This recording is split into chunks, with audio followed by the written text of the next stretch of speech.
Good morning, everyone. Welcome to Admiral Markets. Welcome to this trading room. Glad that you could join us. Today is the 13th of February, in fact, Thursday, our last session of the week. And tonight we have an extra webinar, by the way. We'll talk about that in just a second. First of all, the disclaimer explaining that the educational material here is developed by Admiral Markets Estonia for a global audience. So therefore, please take into consideration that the information in this session may not be suitable for everyone. To get the corresponding info on charting conditions and any other detail, please visit www.admiralmarketsglobal.com, select your country of residence, and contact an appropriate entity. Then, of course, the risk disclaimer, also explaining that trading for exchange and global financial markets and products is considered high risk and may not be suitable for all investors. Please seek the advice of an independent financial advisor for more information on that, and this webinar is for educational purposes only. All right, so if you need, please get the entire disclaimer from our customer service, of course, of Admiral Markets. And if you continue with this webinar, then it's assumed that you know the entire disclaimer and are aware of the risks involved. Pretty good. So thank you for your attention on that. Today we're going to take a look at the live Forex trading, at the charts that are happening right now, right here. Today's theme is plan your trade, trade your plan. I know that maybe that doesn't seem as a very exciting or interesting topic for some traders, at least. This is the first time we have a topic like that. In fact, first time since we started actually theming these webinars with certain topics. Usually we choose technical analysis topics, like for instance trend lines, trend channels, moving average, fibs, etc. But I wanted to emphasize that basically it's all about the strategies that we have and implementing them correctly and measuring then if the expectancy is what we could matching the reality, right? If we have a certain expectancy regarding our system, then if we implement our trade plan correctly, then roughly speaking, at the end of the day, at the end of the month, we should have close to that target, right? Roughly speaking. Of course, you'll have variations, you'll have differences, but at the end of the year, you should meet your expectations. If not, then either the trader is implementing the trading plan incorrectly, or the trading plan itself is of course not profitable. Now, that first one is easy to measure, or not easy, but it's possible to measure through evaluations. The second, of course, is something that would have to be worked on by the trader and would have to then change their strategies by, for instance, looking at webinars that are hosted by Admiral Markets to gain more information on that. Today we have a webinar, by the way, on system expectancy with Tarantula later in the evening, by the way. So that's basically, it's going to be the focus today. But anyhow, a rough trading plan or steps or concepts that a person could use in a trading plan is, for instance, the trend, opportunity, filters, trigger, and entry method. The trend, for instance, a trader could look for with the trend setups. An opportunity could be, for instance, looking for a chart pattern. Filter could be, for instance, divergence. The trigger could be, for instance, a breakout of the chart pattern, and the entry would be, for instance, upon the pullback to the chart pattern. That could be a trading plan, for instance. So with that said, Admiral Markets, take a look at social media. And let's take a look at our charts. I was looking at the dollar index this morning, and it sure is very, very choppy. We can see that basically there are multiple triangles in a way. So pick your consolidation, I would say, and it will probably be happening on the dollar index at the moment. There's a lot of different types of formations here that one could find in a way, but I discovered 3. Maybe you can see more, but there's kind of like a ascending wedge right here, where the black triangles are, the trend lines are. Then we have a triangle here where we have the purple. And then we have one more with magenta. So there are like 3 triangles here on the dollar index.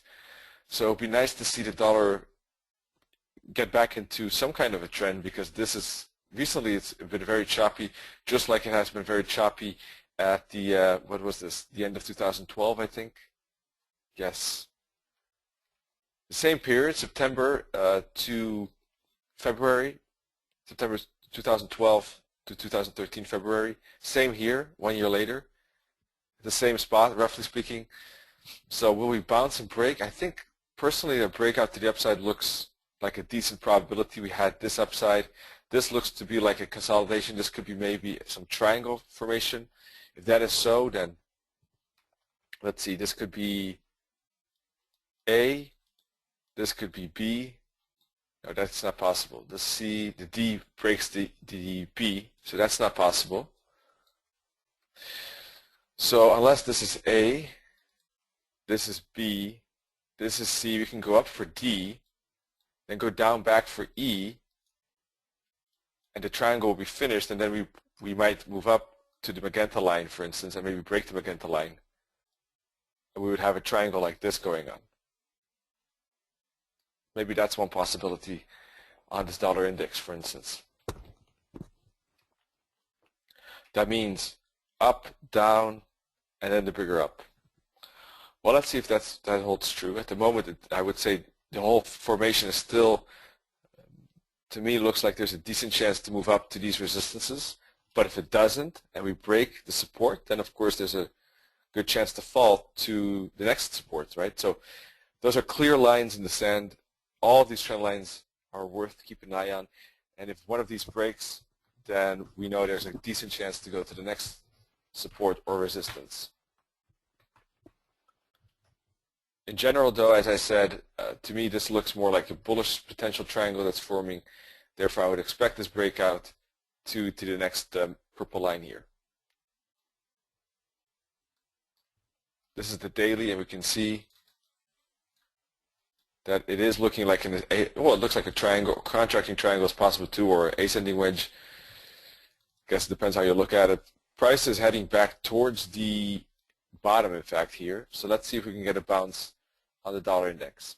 We know that the dollar has been widely performing differently against various pairs. Yesterday, the dollar actually gained against the euro, but lost majorly against the pound. That was primarily, of course, due to the pound inflation report.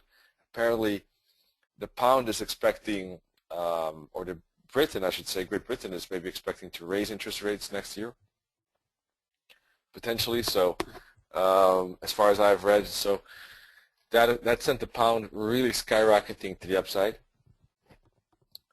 And we saw the euro dollar fall, which sent the euro pound down a lot. We saw Aussie weakness and dollar strength in the AUD USD. We saw dollar weakness against the yen. So we didn't see any dollar strength against the CAD, for instance. So the dollar Swissy was up and down. So there was a lot of mixed picture with the dollar yesterday. The dollar was a bit neutral, and I guess it depended on the second pair, which was strong or weak. So let's start with the euro.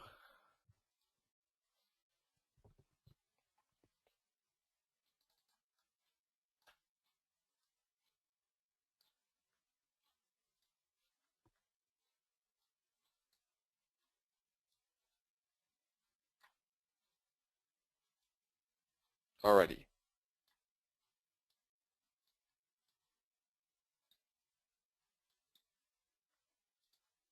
One second, folks. Good.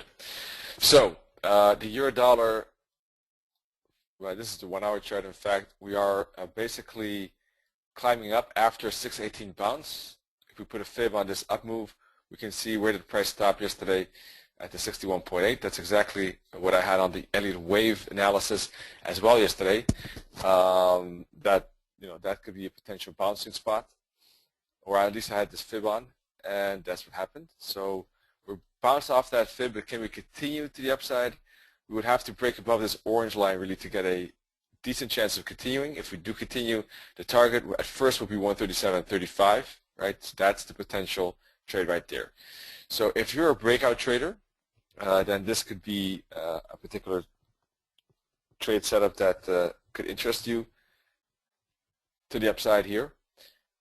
Let's zoom into the 50-minute world. We would need a break basically above these tops right in here and these 50-minute fractals, and we could have that breakout trade to the upside, right? A stop loss could, for instance, be below here, below the moving averages and that 50-minute fractal, which would roughly be about a 40, 35 pip stop loss. The target would be roughly 90 away, which is quite a lot, in fact. That's a potential breakout trade there. So let's see. We don't know if we can push through that high because there's a bit of a wick on top of the hourly, so we could see maybe a pause. We are back at resistance. If you like to trade bounces, you might see this as a potential area to short, right? Instead of waiting for the break, one could anticipate maybe a potential resistance here because we are back at the bottom, we're back at this top, and we could see maybe a bounce to the downside. From that perspective, we might want to wait, for instance, for a break of this 50-minute fractal, and then we know for sure we're making a lower low, at least on the 50-minute world. Of course, that has its risk that a trader is shorting basically or selling into the moving averages. Another way of doing that is let the moving averages break, let the price hook back to the moving averages, and taking a short in there and waiting for kind of an inverse head and shoulders pattern and trying to trade that particular setup. That would be basically waiting for more confirmation, right? The bounce trade is always a bit risky because in the sense that, yes, the short is happening at resistance, but if you wait for confirmation, you might bump into support. The other way would have been, of course, is to take a potential entry directly at the trend line, right at 136.35, but that also has its risks, of course. Everything has its risks, depends on your own trading psychology and what you prefer to trade. You also have this trend line right in here. So waiting for those supports basically to break before shorting it, then we know that the short-term momentum or trend is over. And there could be at least some downside on this euro dollar. So that would explain both potentials here. Let's zoom out a bit to get a wider context of what's going on. So 4-hour world, indeed, this move up, finding resistance at this particular fractal, right? Which is basically this top in here is a lower high. We don't have a lower low though. This is a higher low. So we are in a way in this wedge, if you look at it from this perspective, with lower highs and higher lows. Let's take a look at the daily.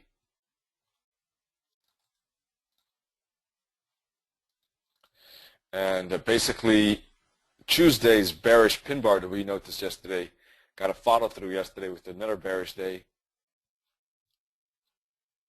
So obviously, if we want a breakout trade to the upside, we would need a break. It would be important to break yesterday's high, yesterday's daily high. What level is that? Let's take a look. 136.52.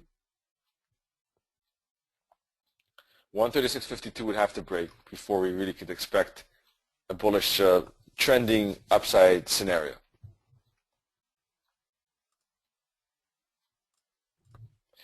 Let's see, downside. We can see that that has a potential. We just don't want to make sure that we don't short it too close to the daily low. Once the daily low breaks, though, we could see some potential to fall to retest this bottom right in here.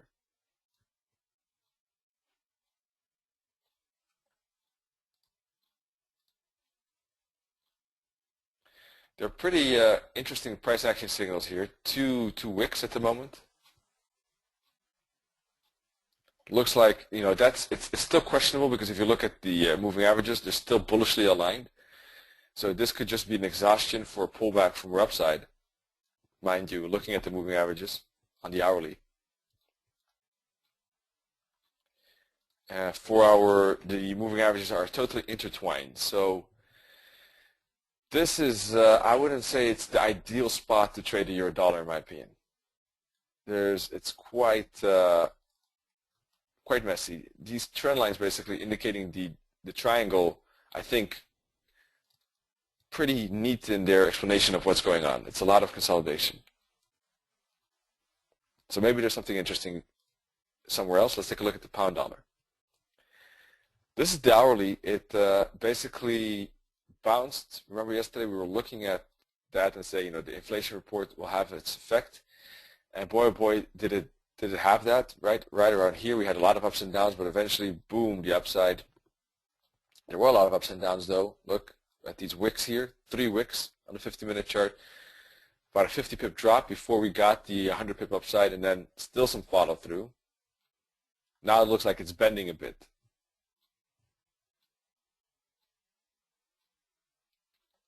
All right, so back to the hourly, or 4-hour maybe, to get a better idea what's going on. And we said, there is that, if we break the 61.8, there is that chance, we said, for price to go up to the 78.6. That's exactly what happened, actually extended above that. Well, we did say if it breaks the 786, then there's a chance to go to the 886. It did that too, and it even went all the way to the top.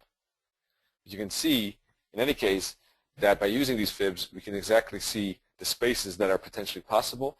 And if we break the next level, then the next level is possible.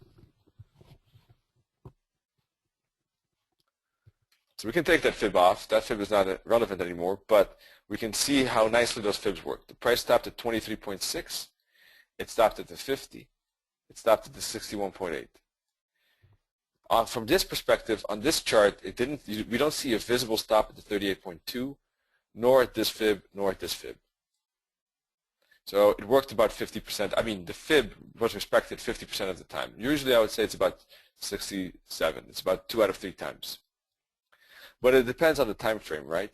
Where we have the red X's, price could have stopped at a lower time frame. Let's take a look at the 50-minute chart, okay? And let's take a look at that. Did price stop at the 38.2 fib on lower time frame? Yes, it did, right? On the 50-minute chart, we did stop there, but we made a consolidation, then continued up again. Just another bits of volatility. Oh, that's the 23.6, excuse me. 38.2, yes, it did there too, right? Some consolidation. So price doesn't blast through fibs. Even if it's not noticeable on the 4-hour chart, you can see it stops for a small bull flag before continuing. It stops at the 786, hooks back, continues. Stops at the 86, small bull flag, continues, right? Those stops there on the 50-minute chart for those fibs happen with all fibs, or at least the good fibs. I mean, the fibs that are the proper fibs, right? But because they're small pauses, we don't always see them on bigger time frames. But we do know, because of these fibs, exactly where the upside targets are. So hopefully some of you caught some pips yesterday, although it was difficult with the news event. I mean, this blast up is difficult to catch, but we did say if there's a directional guideline, if there's an intentional move during the news event, then follow through would be good. Right? And the follow through did happen.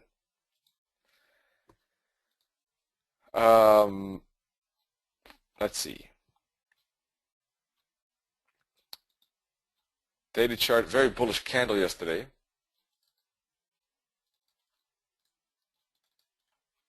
I can take all of these lines off now. Very bullish bar. And this is looking like a correction.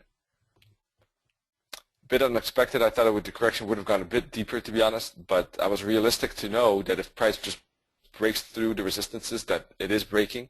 And that's how you can readjust your analysis to still be in sync with what price is doing. I had a bias that price would make a dip down, but I knew that in this case price could do both. And I had clear lines in the sand by using the fib to understand when price was not going to do what I thought it was going to do.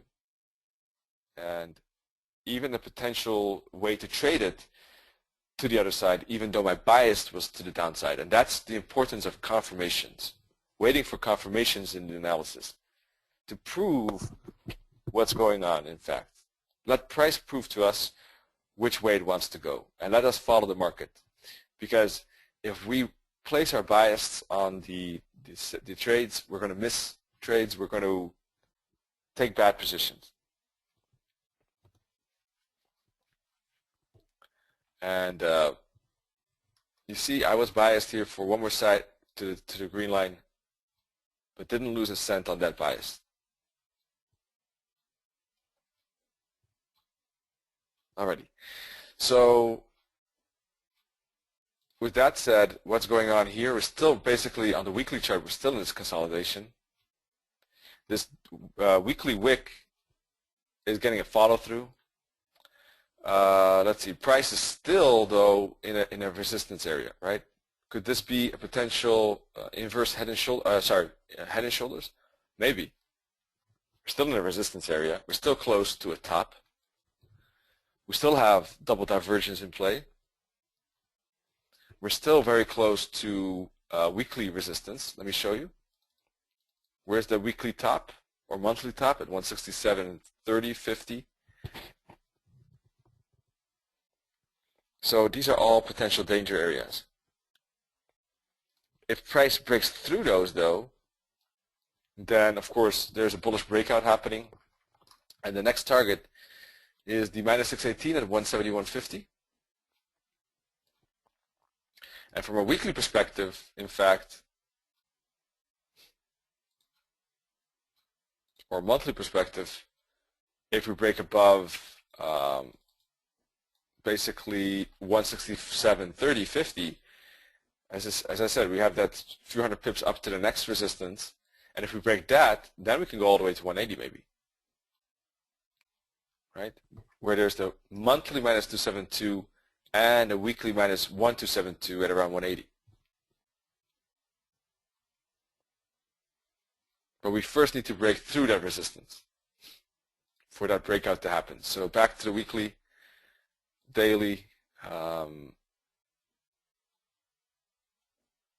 and 4 hour.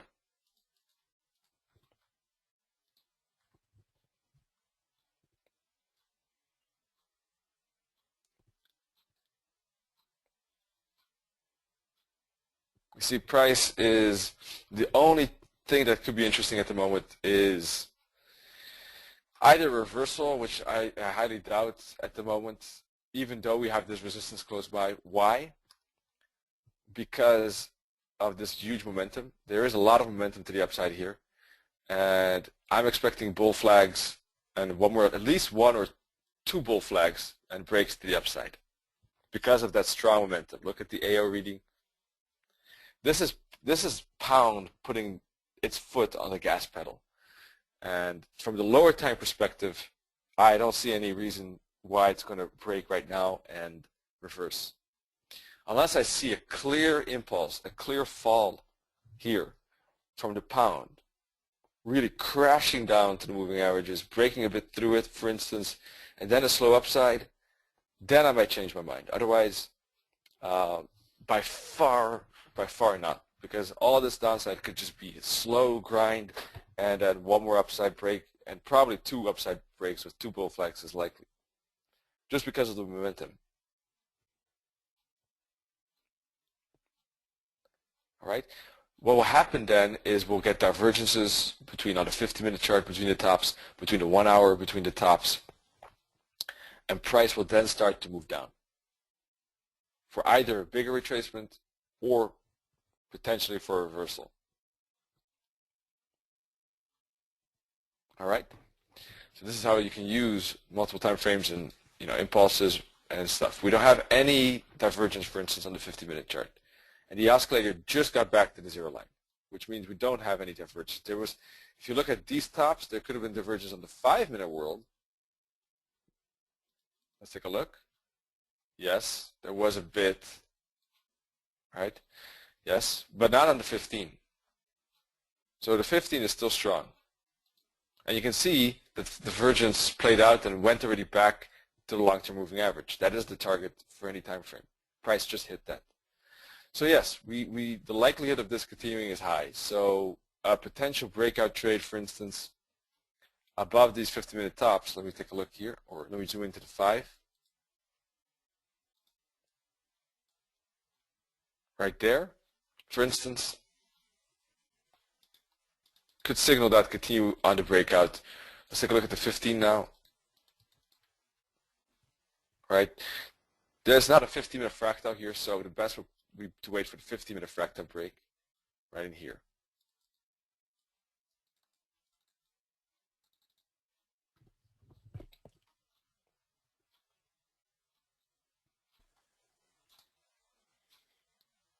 This fractal here is at 160. This high is at 160.20. So it's about 25 pip stop loss.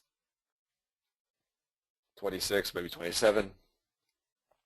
And I guess a trail stop behind the 15-minute world, behind every 15-minute fractal would be the best in this case. Why? Well, because it is, although it's a likely break, the break couldn't go too far, right? Because we would maybe have divergence. We will get divergence on the 15-minute world. So we don't. It's difficult to tell how far it could go. So you don't want, no one wants to expose themselves to too much risk in this breakout. The breakout is likely, but the question is how far will it go? And that's a difficult question. It could go pretty decent amount. It could just go up a few pips and fail. So what you want to do is reduce the risk as soon as possible. So trail stopping or using a trail stop behind every new 15-minute fractal allows the trader to cut the losses short or let the winners run, right, if it does break up.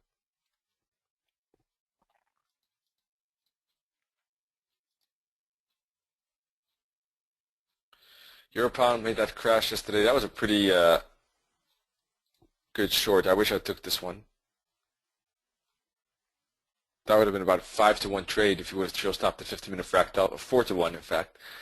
Well, now that's the past. As I said, though, I couldn't actually, because my goal to this year is not to trade it, right? As I said, so I couldn't have traded it. But for those who like to trade the Europound, it would have been a great break, in fact, right here. Anyhow, odd USD. Odd made a big tumble and fall during the Aussie news event in the Asian session or Sydney session. Basically broke this trend line, this support line we had on the chart, broke it, pulled back and continued. And we knew that that's possible because why? Price had made a rising wedge. If you look at let me make those lines a bit different. If you look at these magenta lines here, rising wedges are potential reversal signs, not continuation signs. So that rising wedge, plus the divergence that we already marked here, plus the fact that price was close to the 38.2 fib daily fib, plus it was a last month's high in January, plus it was a weekly fractal, weekly resistance. Logical that price respects that and couldn't break through it and did make that fall, right? Where did it fall from? It fell right from the broken trend line. It did break through potential support and then basically to this green support line we had on the chart. I'm not sure why these colors are red. Well, yeah, we take them off. So that was an interesting break to the downside on that Aussie yesterday. You can see how you can use those moving averages to get an idea when they're aligned. So how about now? Let's take a look. From a 4-hour perspective, this actually still could be a pullback from our upside. That's the, or not the problem, but that's the question at the moment. Is this still just an upside, basically, a downside from our upside? That we don't know. This could be support for a move up to the 50 fib. It's possible. A break, of course, below that support would give a higher likelihood of downside.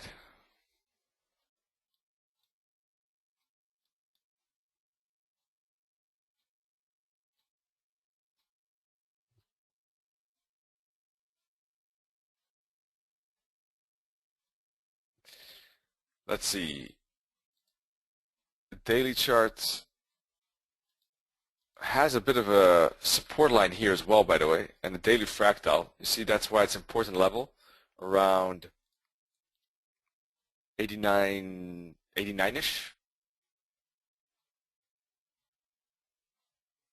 And then we have this top right in here with the moving averages around 88.30, 88.40. So there are some support levels now that we have to be aware of. Price is a bit caught between resistance and support.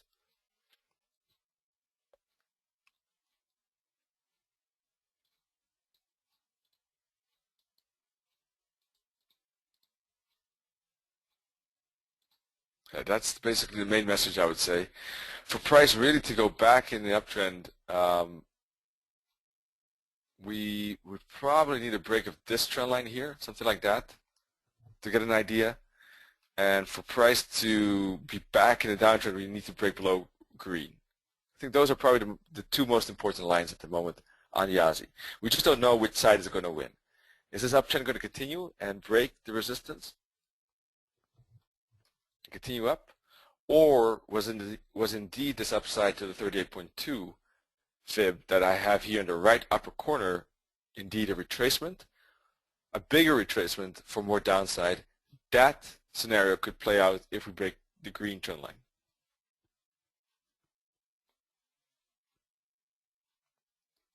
So let's take a look at the 15 again.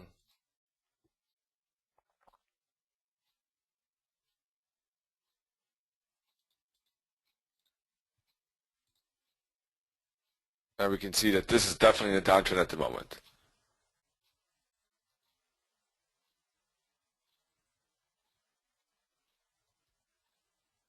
Let's see. We got some questions here. First from Björn. Let's see. That was a trade from yesterday. How did you manage it? The trail stop. I love the trail stop 15-minute world. It's my favorite. I trail stop it by 6 pips. I renew 15-minute fractal, and you know, I do want to see price below, let's say below the moving averages before I do that.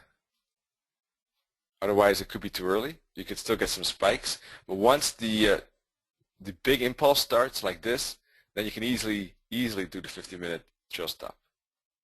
All right. If it's a bit early in the game, what you can do is use the black band and use a fractal that's pretty close to the black band, or the top of the black band in this case, and use that as the most important fractal. Otherwise, you could get stopped out a bit earlier than you want to. All right. This the blue dot. This fractal got broken by about half a pip. These fractals were equal to each other. So 6 pips, normally speaking, on a 50-minute chart does a pretty good job of hanging in there as a trailing stop by using those fractals. And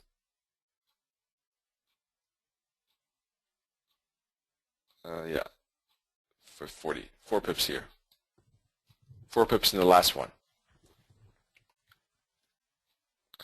The value of the moving averages, indeed, that's good to know. I'll write it down so everyone has those. 34, these are very valuable in my opinion. As you can see, I use them a lot. And I think there's really a lot of information that one could use. If there's one thing that I would want on my chart are these moving averages. If I had to choose one item,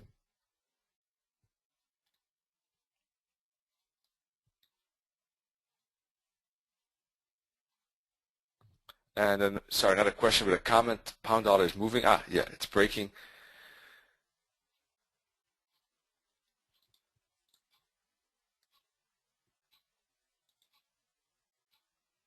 Yep, so looks like we're getting followed through here. Once again, reduce that risk because it is a likely breakup, but we just don't know, we never know how far it can go.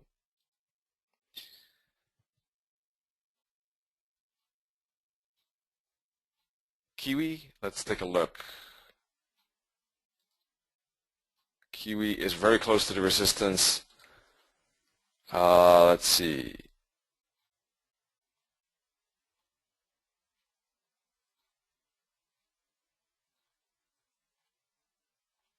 peaked at yesterday's webinar actually. We were tracing ever since. And it broke out of this channel, in fact.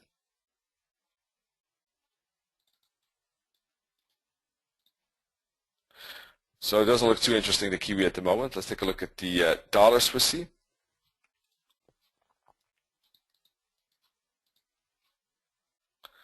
Dollar Swissy quite wacky. Stuck in this triangle, basically. That's all we need to know. Right? Yesterday bounced off the bottom of the triangle, went to the top of the triangle, then respected the top, and is now moving back to the bottom. This is a range trade. If you like range trades, then you know where to jump or try to attack this at the bottom of this, or yesterday at the bottom and at the top, and today a bit lower, I would say, still. Right? Still need one more push down before you get the touch of the magenta line. Let's take a look at the oscillator on the 5-minute world. Okay, that one more push down will happen. We don't have divergence on the 5-minute world, but when we get one more push down, we will have divergence on the 5-minute world. And with that touch, probably price, there's a good chance, of course, that price will again bounce a bit off of this trend line. Though that's for range trades, though. Dollar CAD is not able to break to the upside and is actually attempting to push down, as we can see. Still above the magenta line, still below the orange line and red line. So I'll be careful at the moment on the dollar CAD. Just wait either for a breakdown or still the bounce up to the upside. If you like an early position, it's still possible to try to attempt a long in here as a bounce off the magenta, but there's always the risk that this time we break through it instead, of course. Plus, we're definitely in a downtrend on this hourly, so that's a risky reversal trade.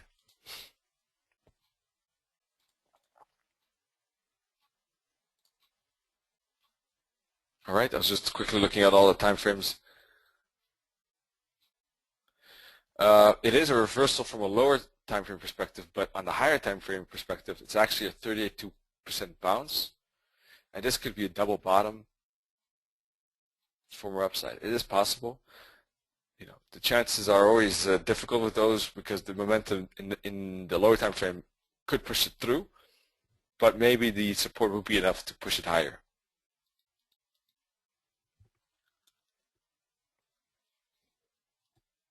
Let's take a look at dollar yen. Dollar yen not following or continuing to the upside. It's not getting an upside continuation.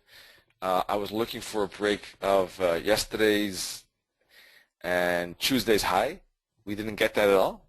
In fact, we respected it and moved down today quite a lot, actually, so far. 4-hour chart, we were in this uptrend channel, but it looks like we broke out of it now, in fact. Right? However we draw that trend channel, prices out of it. It could still be just a small overthrow or underthrow, in fact, where price just exceeds the channel a bit, and then it goes back into the channel. If price were to go back in this uptrend channel, then I would consider it just a bit of an underthrow and price is then back. So that's fine. If it just keeps breaking though lower, obviously we have to consider this uptrend channel as broken. When is that moment? We'll have to zoom into lower time frames to establish that. For the moment, we have a potential break, but we don't know 100% as yet. This is the hourly.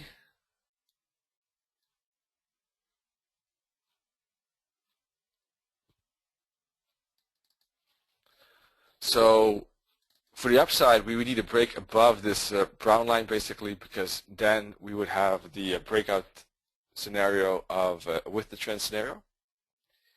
But basically now we don't know if this is a break, pullback, and continue, or if this is just a false break and we'll go back in the uptrend. That is why, in my opinion, keeping an eye on this brown line is important. If we break above, we're in an uptrend again, or keeping an eye on this magenta line right here. All right, if that breaks, there's a higher likelihood that this is indeed a sustainable break out of the channel, and we could see a fall from the 38.2 fib to the 50.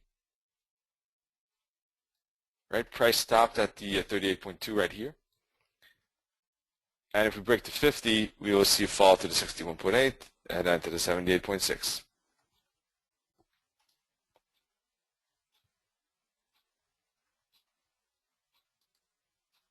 For the moment though, price is retracing up, but on lower time frames, price is in a downtrend.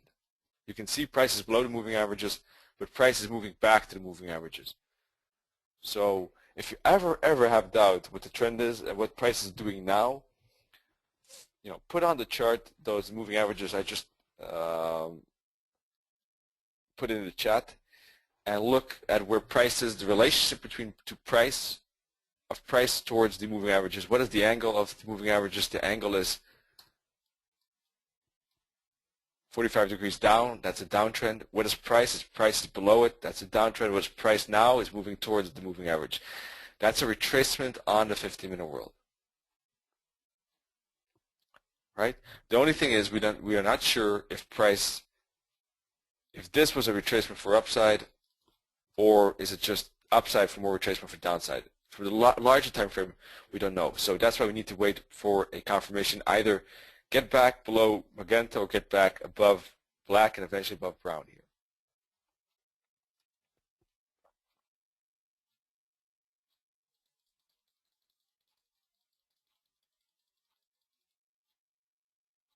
CAD yen. Let's take a look at what Bjorn is saying. CAD yen. First, a breakout pullback now maybe.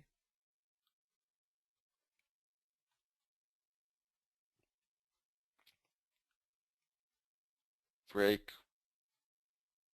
Oh, is it? Sorry. CAD yen, is it a break pullback now maybe? Understand.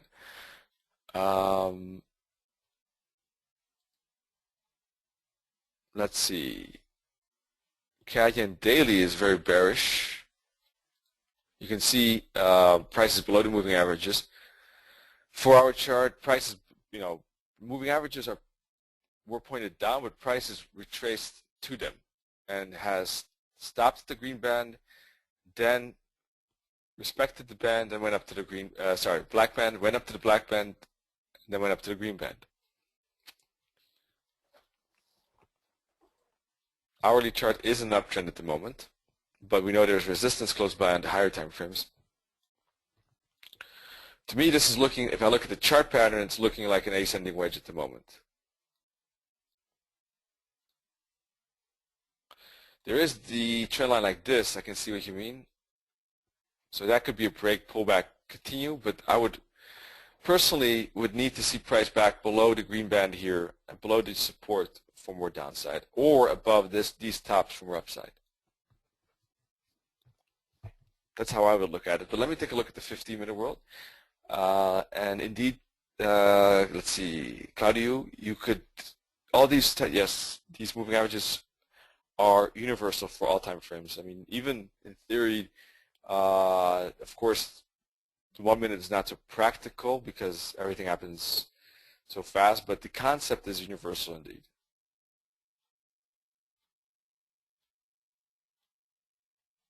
No problem at all. Definitely, it's very valuable. I do think though that it becomes, yeah, you could even the 5 minute. 1 minute I wouldn't say is practical, but even the five, you could use it for understanding where price could go or what price is doing. So yes, it looks like a break pullback continue. The trend is a bit of a mixture to me, so I would be careful in this case, Bjorn, because you can see price is already above the moving averages here, but the moving averages are all intertwined here like that, which to me signals a bit of a lack of direction at the moment.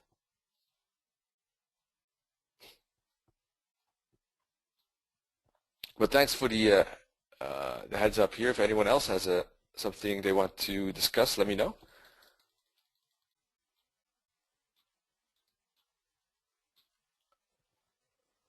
Euro yen, let's take a look.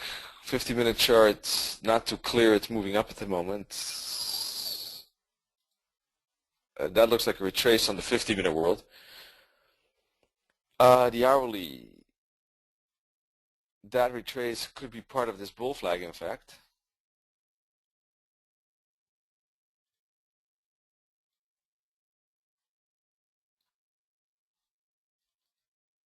Or is this a trend channel? That's not too clear.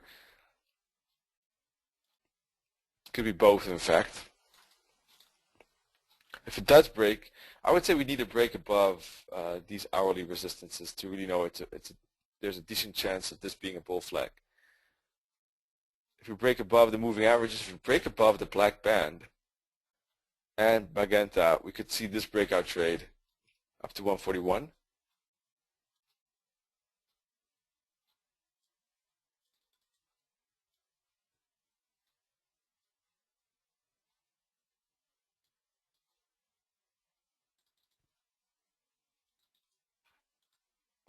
So that's possible. If it doesn't, then we would need to see a break below this magenta line here. Let me make it different. Let me make that purple. Let me drag this one here. We need a break below that line to know that the upside is probably losing steam and we're going to make this fall to the downside. I would say those are the two main lines in the sand at the moment.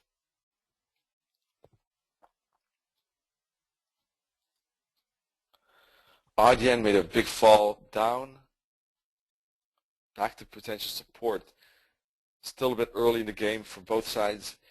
Pound odd made a tremendous breakout. I wish I took this trade on the pound. This right in here, this break with a stop loss below the 50-minute fractal here would have given a 10-to-1 trade if you used the 50-minute trading stop. Yes, a 10-to-1. That trade like that could make your month. I mean, oof. I don't know what I was thinking yesterday, but I didn't take that one. But it certainly had a major, massive R2R. That can happen sometimes with using trail stops on the 50-minute world. If they really blast and go, you can really catch something like that. Tremendous. 10-to-1. Oh, you did? Wow.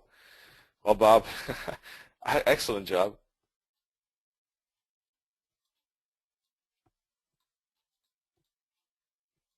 Even if you get half of that, it's already a lot. But 10-to-1 is really a lot. I mean, that can make the whole month.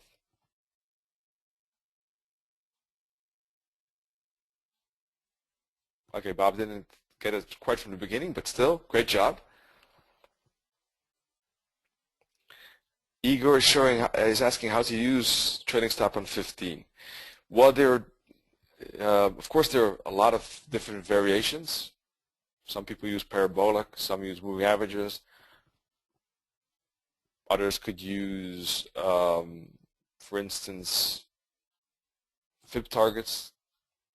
If one retracement is hit, they would move their stop loss from here to here. And if then the next target gets hit, they would move their retracement there. Others use support and resistance. So there are a lot of variations. But what I was using, what I was referring to, and what I am using is the 50-minute fractals. You can find fractals by going to Insert, just in case anyone wonders. You go to Indicators, go to Bill Williams, and click on Fractals. Then every time there's a new fractal in the direction of the trade, put the stop loss 6 pips below it. So let's go a bit back. So we had the breakout here.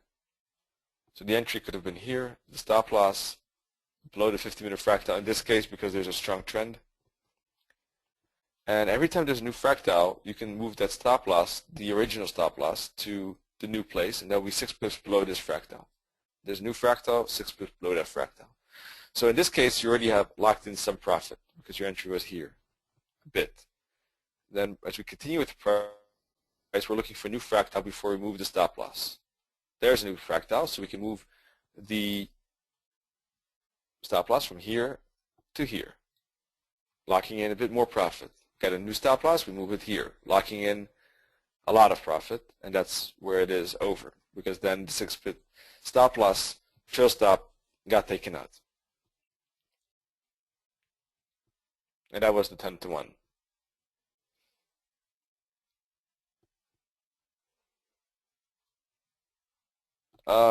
Now there is still the potential for price to break this top, just like the pound dollar.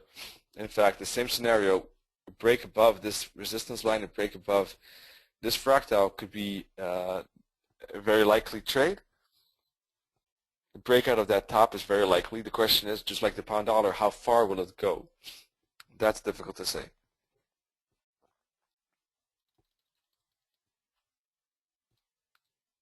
Let's take a look at the pound. The pound is moving along. It moved up about 32 pips from the breakout, I would say. Let me zoom in.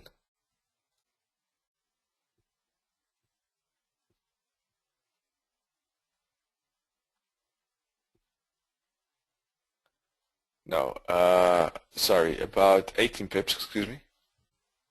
Bit too optimistic. So what else? Let's take a look at Euro odd. All right, even the Euro odd made upside actually yesterday. Despite the Euro dollar moving down, so the Aussie fell a lot.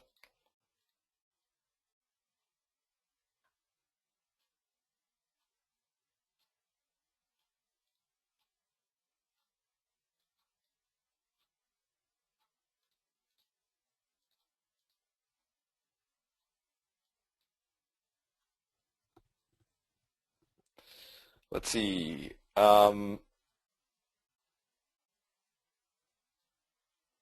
Same scenario as the pound odd, in fact. The oscillator has a very high value. A break of that top is likely, but I think I like the pound odd a bit better. Let me take a look at the euro pound.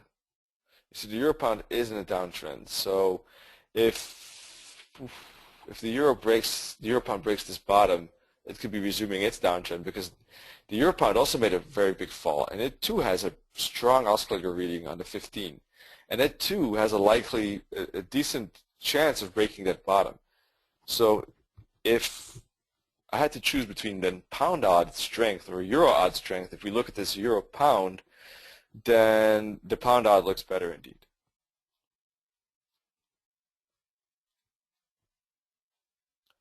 Pound New Zealand, pretty messy. It's fighting against the green band, as you can see.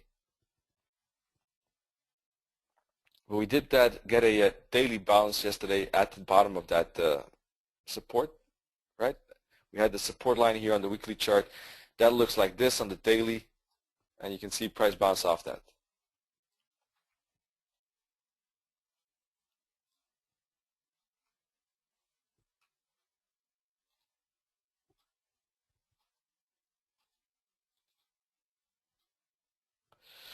So XAUUSD, we were looking at it yesterday. We had this magenta line, and we said if it breaks that magenta line, there's a good chance for price to go up to the next target, which is the minus 618. And that's what it did. That's good. So I don't know if anyone caught that trade, but it was about not much, but still, it was about $10 movement there, roughly speaking. 9, depends where you catch it. 8 maybe. 7, but you know, it depends all where you enter and what you target. But roughly speaking, that was the space right in here.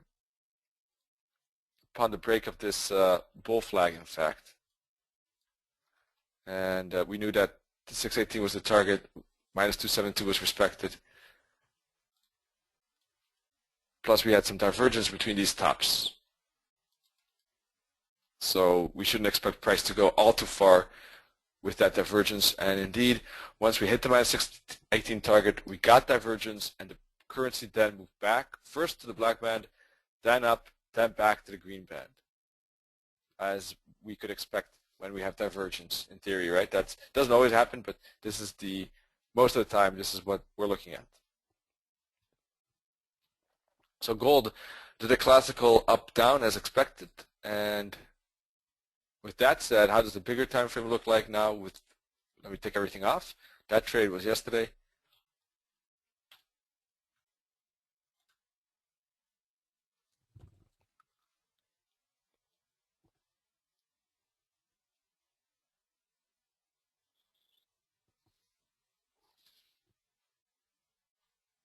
The daily chart is back at the green band, right? And price, from a daily perspective, has moved choppily. To me, that is a pretty hefty resistance at the moment where we are at. So I would be interested to see how price is going to react. We're basically at the daily resistance, and if you look at the 4-hour chart, we're in an uptrend, although choppy. So price is stuck between a resistance and this uptrend. So we don't know who's going to win at the moment. I would be neutral, although I think that the potential for a bigger consolidation here is pretty decent. So I would be on the sidelines on XAU-USD personally at the moment.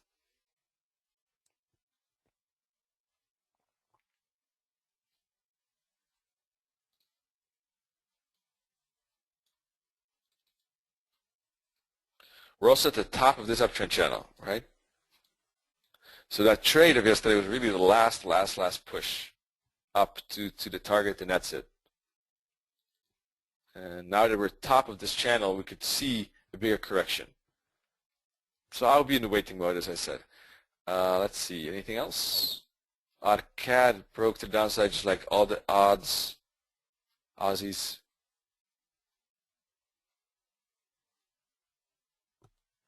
Let's see, pound CAD.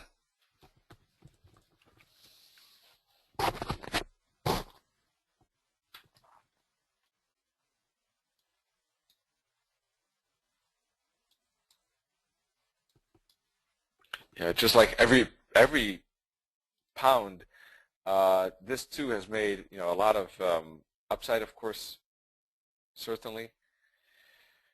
Let's see, 4-hour chart. Let's start. There are a lot of lines here. Let me just redo everything to get a grasp of what's going on. We have basically pound CAD made a retracement back to the green band.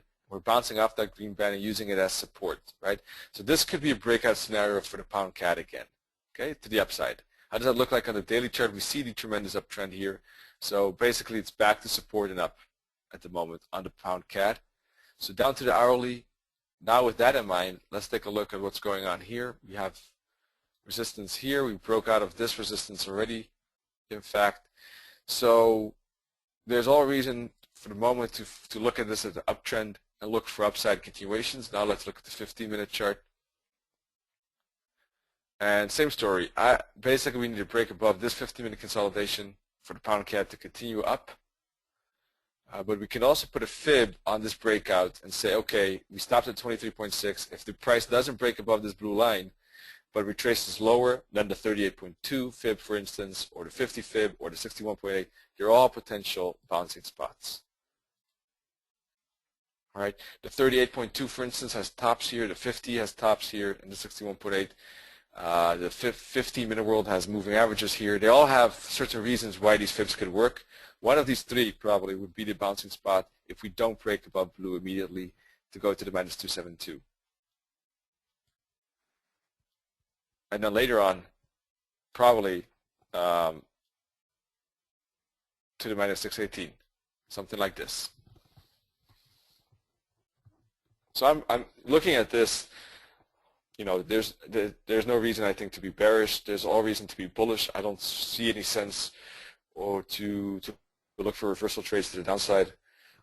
The only thing, if you are a reversal trader, is probably one could look for some resistance here. If price were to stop there, for instance, then there could be some downside before we potentially break up. That's the only thing that makes sense to me at the moment for downside.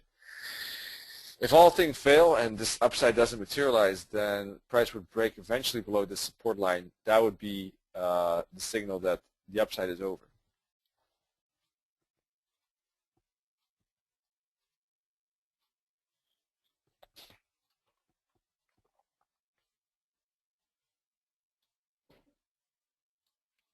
Alrighty, let me think which currencies we could still look at, in fact.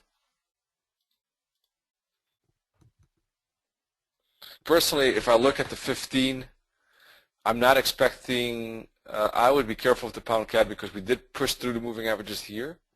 Let's compare that particular scenario. Keep this in mind, price through moving averages on pound CAD.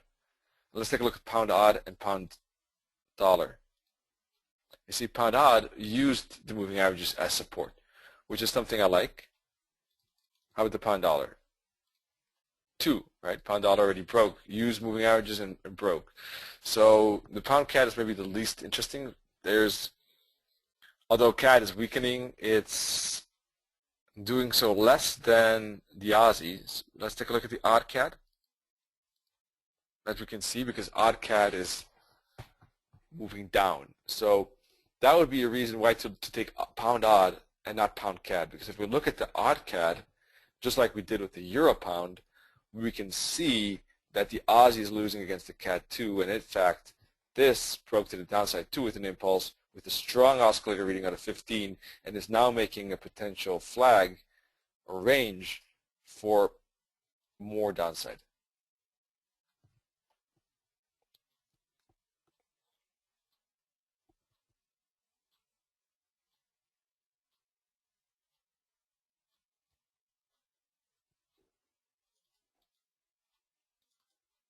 We find EuroCAD. Can't find it at the moment. Let's see. Should have it somewhere. There it is. EuroCAD is pretty.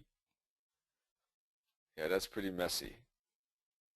So it's good if you're a range trader because this bottom was a perfect support or a good support. But otherwise, nothing to do for any traders who are reversal traders or trend traders. Bjorn is asking if I ever look at an indicator like MACD or stochastics, if there's space before it's overbought. Not MACD because as far as I know, the AO, the awesome oscillator, is very similar to MACD. Although I like the MACD, the AO more. That's why I'm using it, of course. Stochastics, I use sometimes CCI or ADX in some cases. But the reason why I don't have it here is that I don't want to overcrowd the chart, and I have a feeling that the simpler the chart, the easier it is for people to look along. I mean, this is already a pretty busy chart, so let's take it off. The more things that are on the chart, I think the more difficult it is for traders to look along with me. Which ones do you like, Björn? What's your favorite?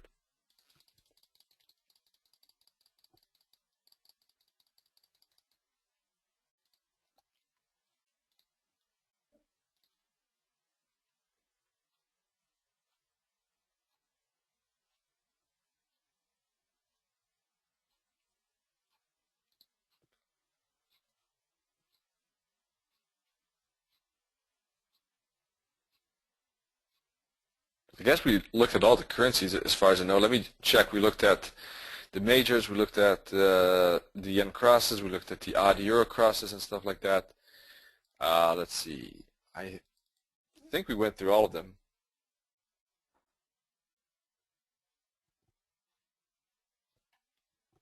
Okay, Bjorn has MACD and AO. Cool. So maybe there's a bit of a difference between those. That's possible indeed. I like the AO personally, but I know that Toronto uses the MACD, for instance, the more modern MACD, as he says.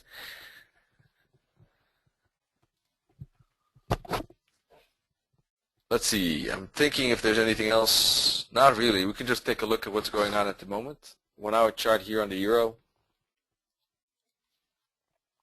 So we had 2 wicks a bit, but still not pushing down, in fact. Price is making kind of a bull flag, which to me looking more like a continuation potential here. I got you, Bjorn. Bjorn has special MACD readings, special settings. That makes sense.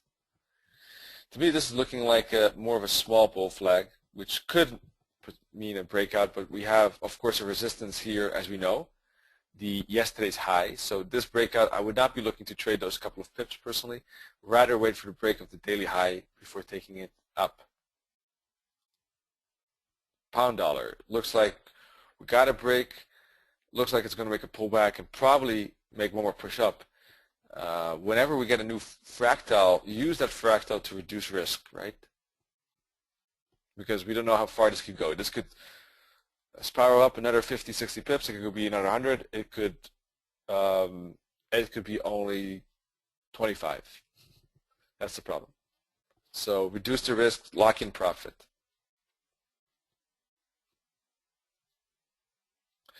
The AO is awesome oscillator. You can find that too by going to Insert, Indicators, Bill Williams. And then indeed you do have the accelerator oscillator. So in that regard it's a bit confusing because they both could be AOs. But the awesome is the AO in fact. If you click on accelerator you should see AC I believe. Let me check. Yes. So the accelerator is the AC.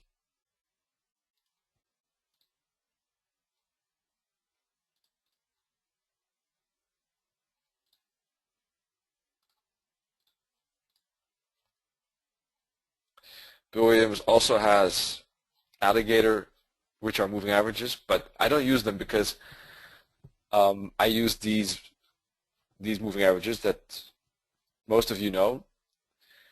The Gator is a different type of oscillator again, and you have the MFI and fractals. Basically, the moving averages I use are similar to the alligator, but the pound getting some push through here, euro pound moving down, AUD USD making a bit of retracement up, dollar yen finding that resistance at the trend line, but to me that was risky, as you know.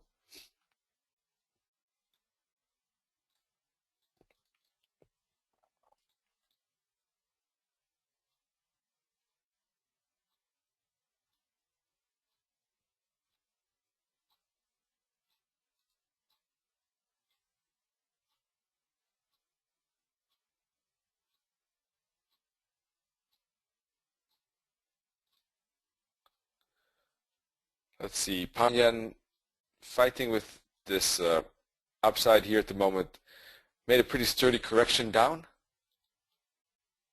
but it is a nice uptrend channel. So let's see, there is some potential for the pound yen to continue up to the resistance as well. There is pound strength in the market, so that would make sense. We had a early breakout here. This was a very, very early window. So if we look at the potential in the future, what would be interesting, you see the pound yen went all the way back to the green band, which is totally different than the pound dollar. So that's because, of course, the dollar yen is moving down. So here too, pound dollar or pound yen looking, a pound dollar or pound odd looking better than pound yen. That has everything to do with the fact that the odd yen, of course, is moving down as well. Look, the odd yen is in a downtrend, right? So that's why the pound yen is less favorable because of this cross.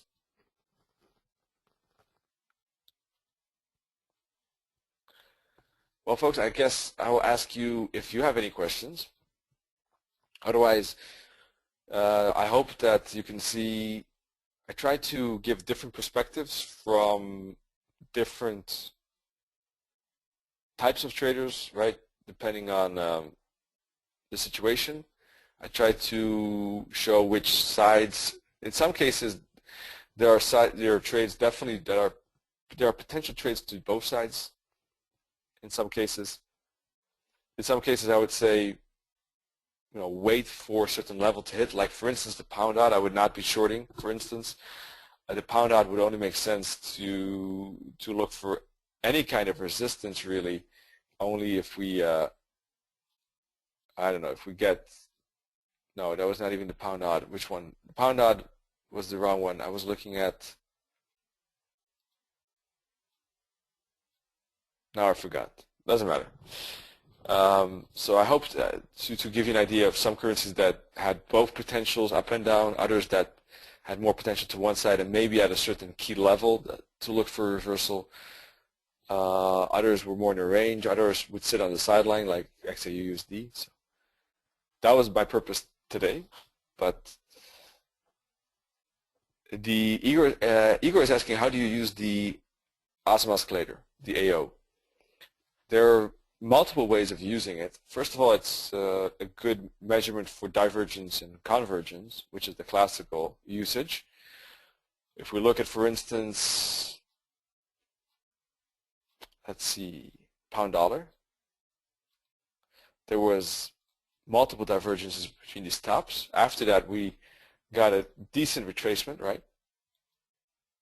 And why is the divergence? Because the tops are making higher highs, the price tops,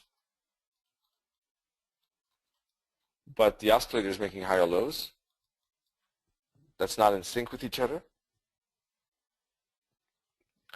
So that's the first thing. The second thing is, of course, that when you have a very high AO reading on a 15 on any chart, there's a high likelihood of that particular top to get broken.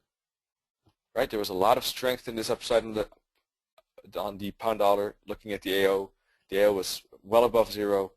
So a break of that top is likely, which happened indeed. You can use it on any time frame. As I said, on the 50-minute world to the upside, we had a very strong AO reading, so the break of the top is likely. When do you know that that break is going to happen? The AO has to first go back to the zero line, and then we know that the break of that top is likely. The break of this AO top and the most recent price action top. All right, so you can use the AO height plus when it gets back to the zero line to make that assumption or calculation. When the AO is back to the zero line, then you know that price has made a decent retracement and could be ready for the next upside. Also, you know that when the AO crosses the zero line here and crosses the zero line here, that particular move is one swing high, swing low. Let's take a look at the hourly.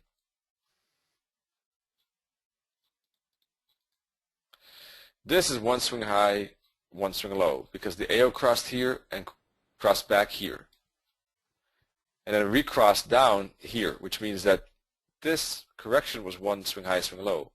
And it moved back from here to here. That means that this swing high, swing low is one move. And the advantage of knowing that is by placing fibs. All right. When you're placing fibs, you want to use one swing high, swing low. And you can use the oscillator for placing fibs as well.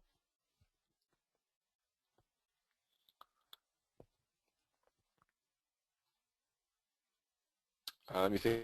I'm thinking if I forgot something.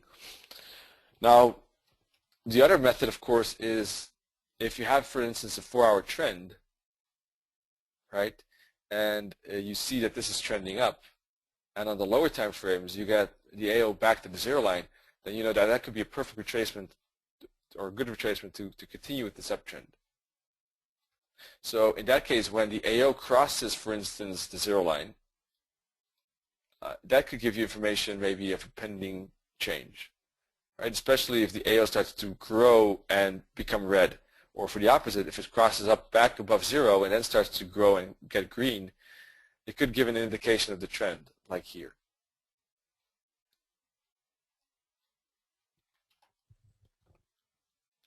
Now there is a webinar, by the way, on the AO. Just go to admiralmarkets.com. Go to Education, click on Webinars, go to Video Archive. So once again, admiralmarkets.com, Education, Webinars. Then go to Video Archive, and somewhere in here there was definitely recently let's see, a webinar on oscillators.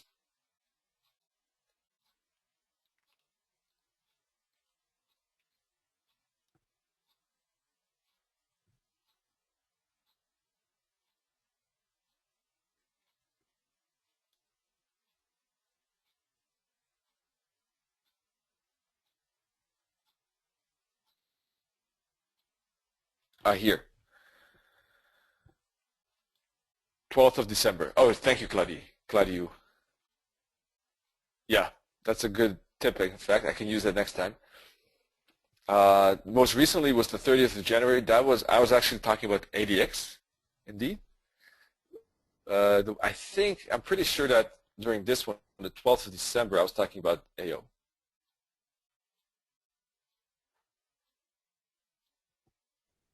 And I'm not sure what Toronto I was discussing, but there was an earlier oscillator webinar as well. Let me take a look.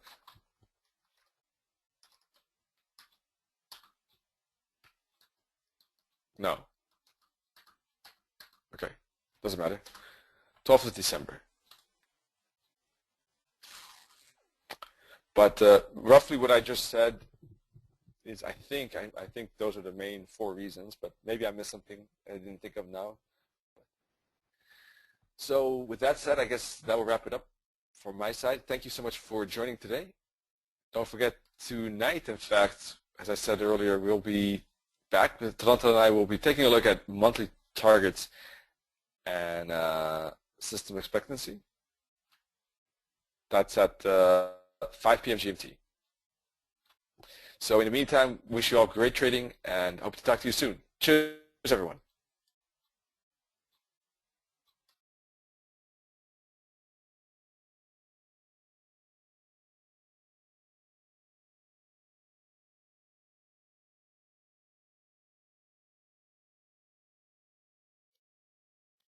The organizer